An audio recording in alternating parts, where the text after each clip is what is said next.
Good morning. Welcome to the Apex Talk Show. I'm your host, Mr. Apex. I'm here with my guest, Mr. Rich. We're here today to speak about relationships and things of that nature. So let's get right into it. Rich, so what got you started into the barber life? I started cutting hair, and I started cutting my son's hair. After that, the first time I actually cut somebody else's hair that's not my son was at a mental health hospital. Okay. And I seen the guy who never wanted to take a shower and stuff. After cutting his hair, he actually went up and took a shower, and I seen at that moment the power of look good, feel good, do good. So I wanted to do it, and I then express, love and making people feel good through cutting hair. Okay, so basically the thing you're saying is, as long as someone feels shaved up, suave, you want to feel great, you want to go ahead and make yourself look presentable. Exactly. Fellas, this is what women tell us for years. We gotta smell good, look good, groom ourselves, take care of ourselves. Okay, so how did you get the shop though? The shop, sold my boat, sold everything I had.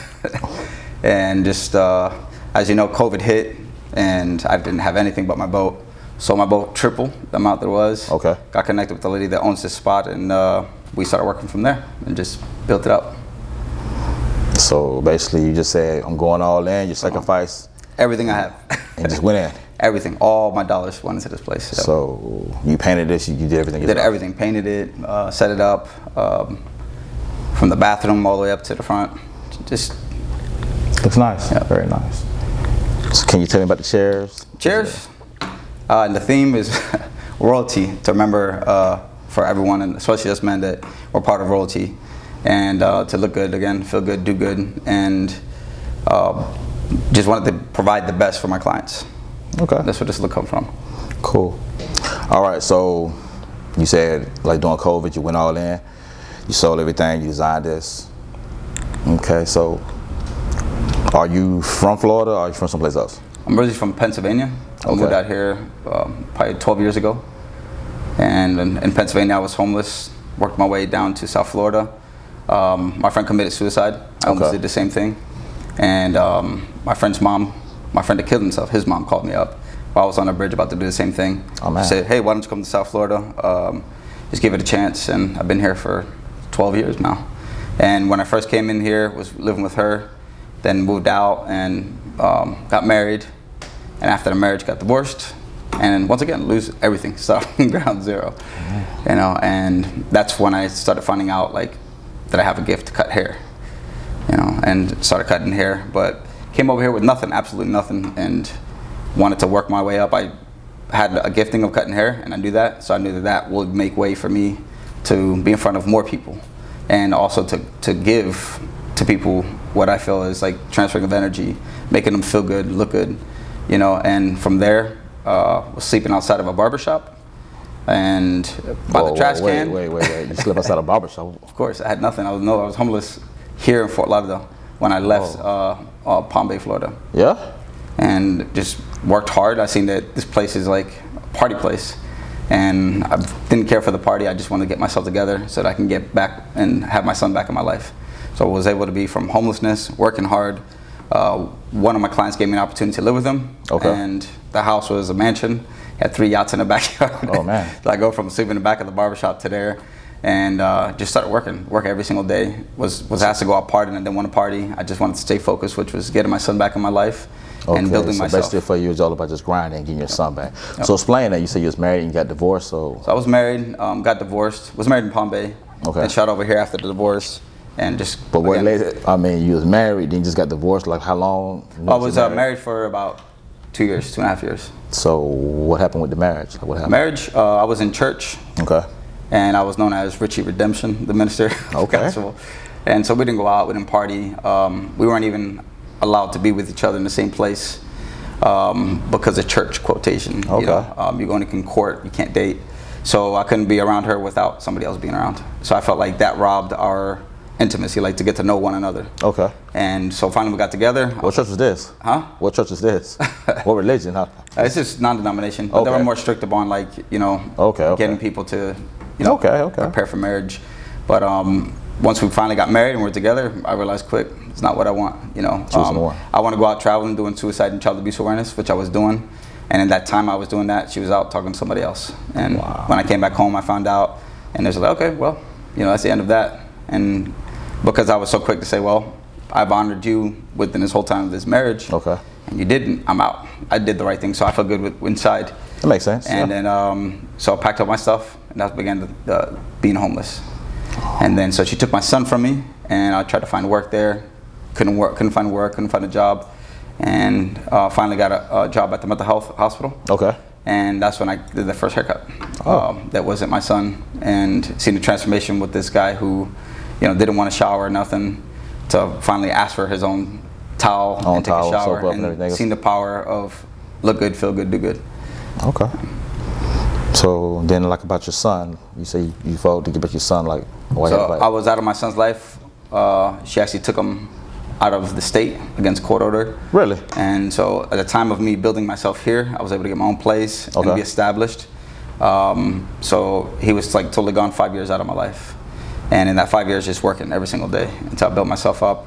Then find out, of course, she took him to Massachusetts against the court order. Wow. And at that time now I have enough finances. I have my own place now, got a lawyer, and getting 100% custody for 2.5 years of my son.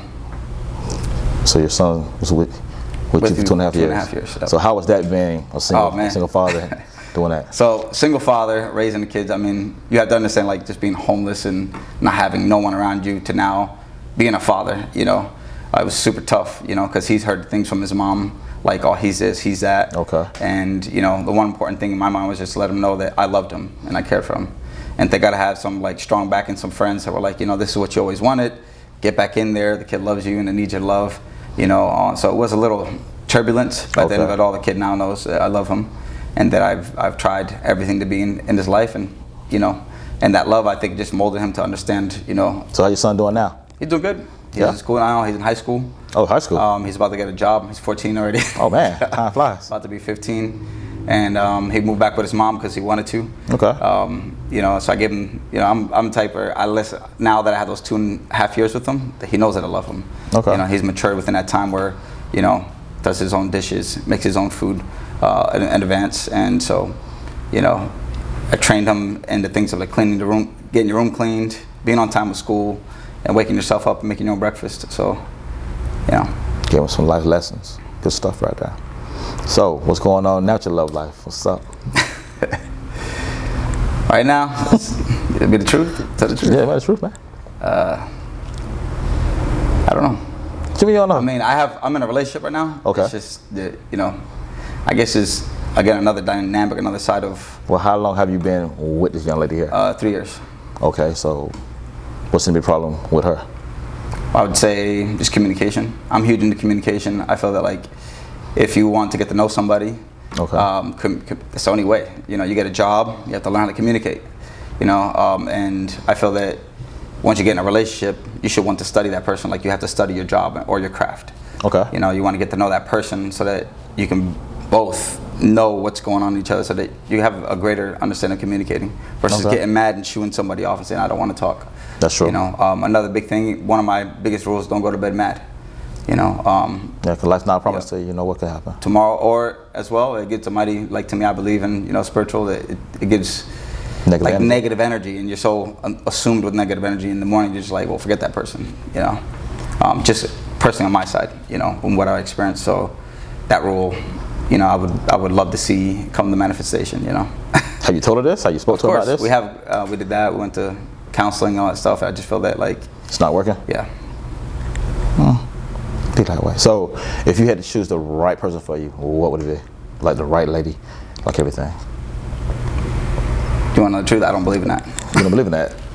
So then what you believe in? So love, to me, it should be unconditional. Okay. But nowadays relationship is like what I can get out of you, and it's very condition based. I love you only if, especially nowadays, especially living in South Florida, it's about money, who you are, who you know. And I feel that, like, true love, doesn't seek out what you have and what you don't have. It's just getting to know that person in depth. I know of one true love. I feel that's my higher source of power, that will, no matter what, love you through it all. But it's very hard to have that true love from one person to another. There's a certain kind of love between two different people, but not that love that you can get from, your higher source of power.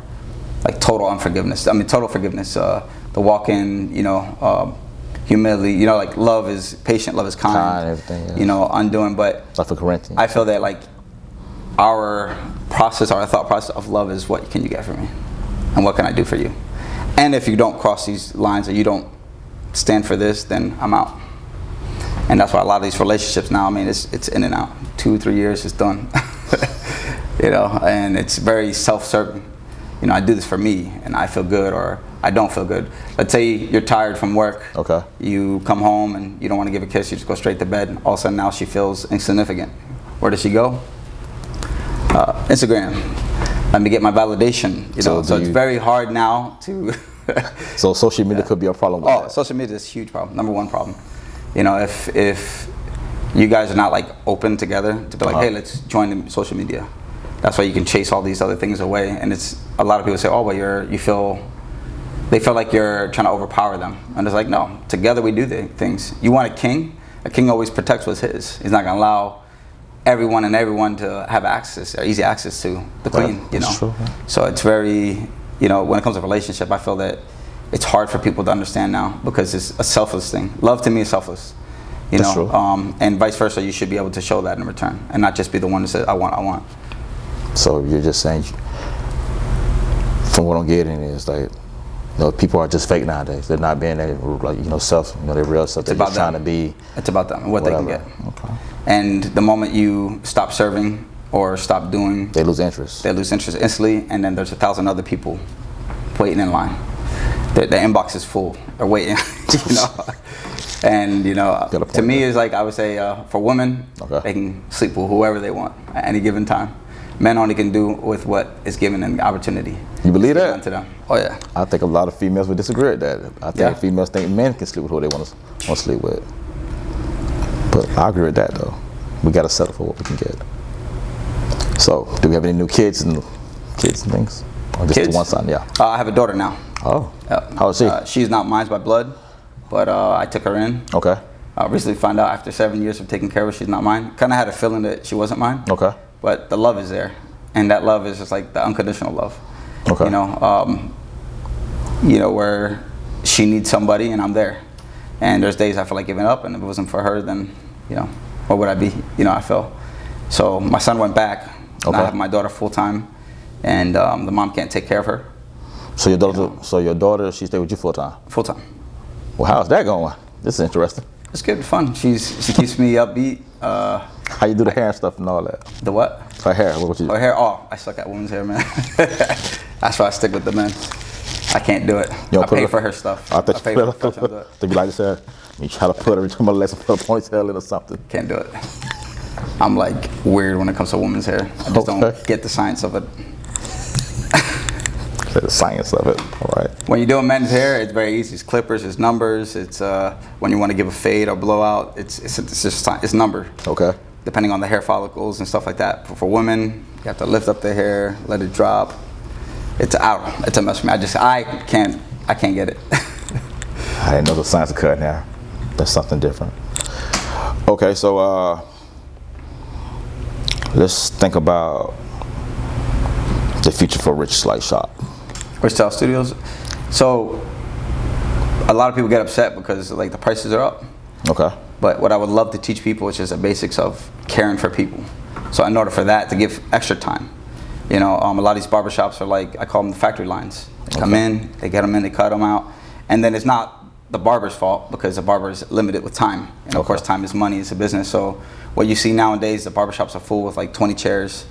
Got a bunch of people coming in and out, and it's convenient for them. It's a difference between McDonald's and a high-end restaurant. That's McDonald's, it comes in, it's in and out. You go to a barbershop, they cut you quick, and you're like, man, you messed my line. They be like, Here I want to give the time so that the clients can communicate with the barbers, with the barbers, to let them know, hey, and build a relationship and rapport. Of course. I feel that's most important. The way I built this is I want, like a turtle, slow and steady will win the race. Not a Get to know people. That's gonna be the hair. Speeding all the way through things. And just little by little, you gain clientele that understand the business and want to put into it. I have clients give me $1,000 tips, $100 tips, And it's just because they understand, you know, number one, the sanitation that we're doing here, because of all the diseases other than just COVID in and of itself, that we want to create the most sanitized shop in South Florida. And I felt I have that. I have disposable capes, gloves we change every use. Oh man, you want the guards we clean and sanitize after every use, so everything gets cleaned that's been touched after every time. So that's time consuming because you're looking at 10 to 15 minutes between each clients. But you know, the biggest thing is to make sure that, you know, sanitation is there. You know, a lot of people don't know that the skin machine is also the same thing as a razor blade. It takes off the first layer of the epidermal. So if they have Hep C, you can transfer that. You know, for real? So a lot of shops are not. I didn't even know that. A lot of shops and people are not educated on, you know, transferring of sex transmitted disease or just diseases, period.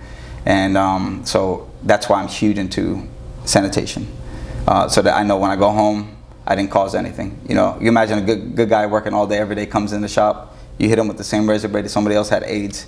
He comes home and bring it to the family. That's on you, you know. So I want to make sure that at least here I know I can control certain things, like when it comes to you know, germs and sanitation. I like that. Family oriented. You want to make sure everybody's good. You're looking out for everybody. You're communicating. You sound kind of perfect there, Rich. I mean, yeah. Well, you're not married, man. Like, what's up? Like, what's going on? Trying to find business is easier than relationship. Really? Yeah. Explain that. Business I can control. There's nobody else telling me what to do. You know, here I have power over what I want done here. You know, whether it's the looks, the sanitation, and people come and little by little they'll get it and they'll understand. And those are people stick. Relationship is more, and then it's even harder because if you're a business owner, you have to kind of put that time in for your relationship. Okay. But if both of you are understanding, I feel, and both have great communication, yeah, you have a greater chance of lasting. But if there's no communication, it's like you're upset because I'm spending too much time, you know, on work or doing business, but you want more time. But you know, if I give you more time, then we're not going to have money. So as a man, it's so hard. You feel like you're tossed, you know, in between, trying to find out that balance, you know, of business and finance and spending time with your significant other. You know, especially now that both have to work. You know, it's very hard. I get once every other weekend to have my alone time. That's it. You know, I work every single day except Sundays. So having a nice little date night once a week. I do that. What's on a date night? I make sure I do that every other weekend. I don't think she would have a problem with that. I mean, unless you bring home flowers, things of that nature. I don't see a problem with that. I mean, she should be trying to support the business, I believe, because if, like, I had a woman out there, she's working hard like that, I would support her in her, of course, I think she's doing. Or if I guess a hard time trying to figure out how to spend time with her, I just come to the shop and try to learn something, I guess. I would, you know. See, I think that's where men and, like, you know, the ladies are not the same, because sometimes they be like, I'm not going to try to learn something new, and where a man will like, well, I'll give it a chance sometime. We can be a little stubborn, but we try to work out things. I believe we do try to work out things. So, you say you've been with your new girl for 3 years. Mm-hmm. Out those 3 years, can you see yourself being with her, like, you know, past that, like, you know, getting married, engaged, and all that good stuff?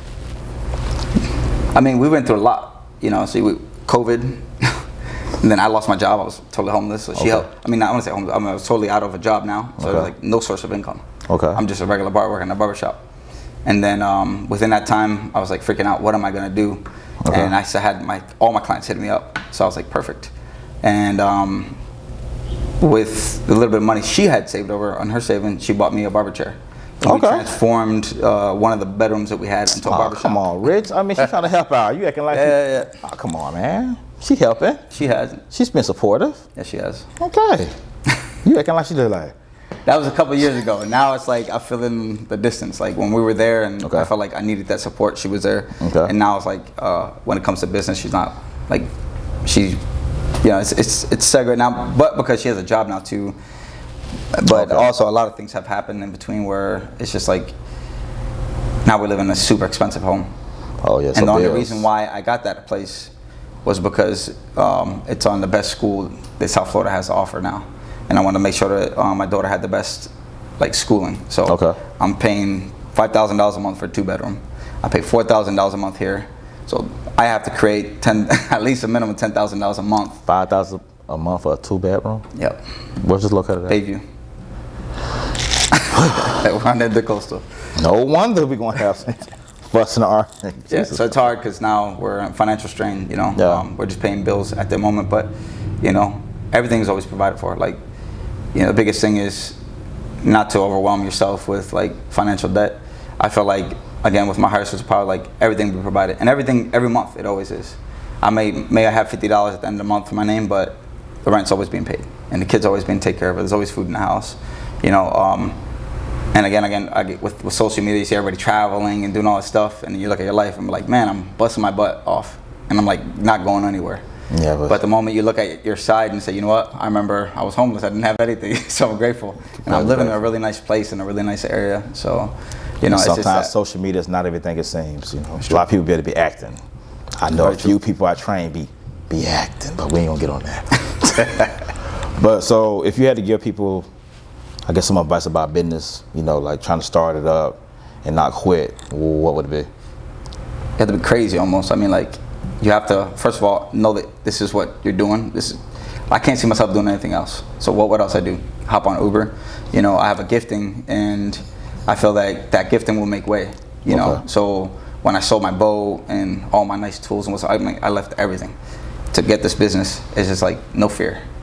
I think fear is going to be the number one stop in anybody's life, because what if it doesn't work? Or even my mom, she said, are you crazy? We're in the midst of COVID. How are you going to charge $45? I opened up a shop and said, now I'm going to open up a shop. I'm going to be the most expensive shop in all of South Florida. And that lasted for 1 year until everybody else copied my prices. But, you know, no fear, you know, when you're getting into this thing. And know that it's just going to work out. You don't know how the provision's going to work, you know. You know, I've heard all the negative side. Oh, there's no way. And man, here I am 2 years later, and been working every single day and making it happen. You know, I'm the only barbershop so far that's been open for 2 years. And it's just me, by myself. I have a couple barbers here and there, but they go. But, come and go, huh? Come and go very fast. But you know, I run a sharp ship here. I really want people to have a passion and love for what they do, not just try to come here to make some money. You know, the people that you would meet in this type of studio would be more like businessmen.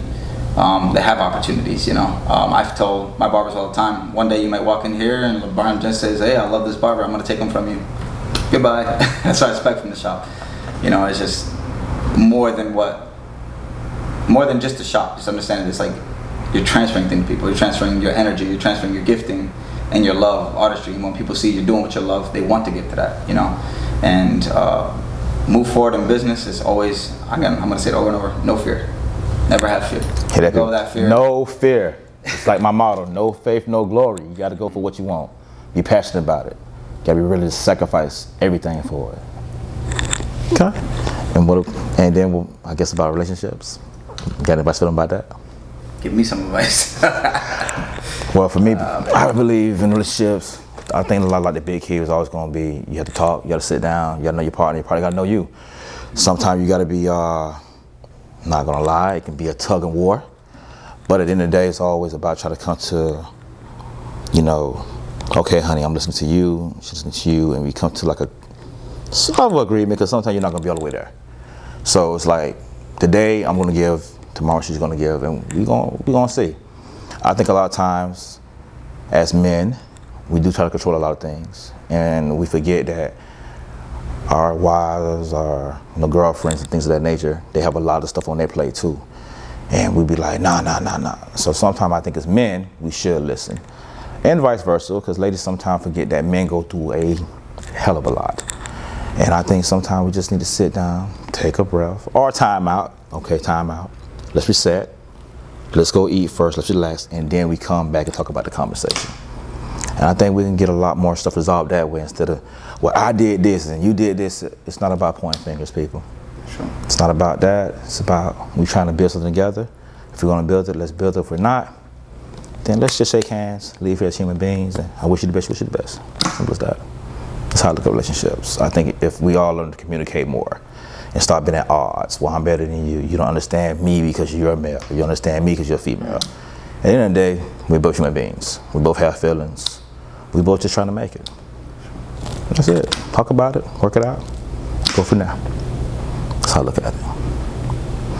But as you see, Rich has a great barbershop. great guy here. Very sanitized, very caring, great energy. And if I gotta leave you guys with advice, it's basically, no matter what goes on in life, you're gonna have to sacrifice. That's in business, that's in relationships, that's in anything you do. You're gonna have to sacrifice, put forth your best effort, and no fear. You cannot have fear in this world, because fear will cause you to miss out on great things. No faith, no glory. I'm your host, Mr. Apex. My guest here, Rich, thank you for coming and showing up. Appreciate you, man. And we out.